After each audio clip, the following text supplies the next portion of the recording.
ఆంధ్రప్రదేశ్లో నన్ను తిరగనివ్వమని మాట్లాడుతూ ఉంటే నాకు వారాహి అనుమతినిచ్చింది తెలంగాణ ప్రజానికే నాకు అనుమతి ఇచ్చారు. నాకు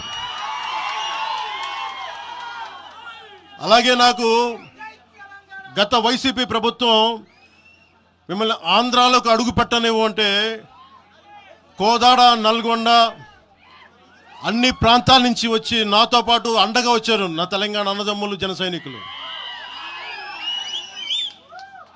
నేను చాలాసార్లు మా నాయకులందరినీ అడగండి, మనం పార్టీని ఇక్కడ బలపెడదాం అంటే నేను ఒకటే చెప్పా, తెలంగాణ వచ్చిన ఈ సందర్భంలో మనం కూర్చోబెట్టి మాట్లాడితే ముందు అది వేరేగా వెళ్తుంది.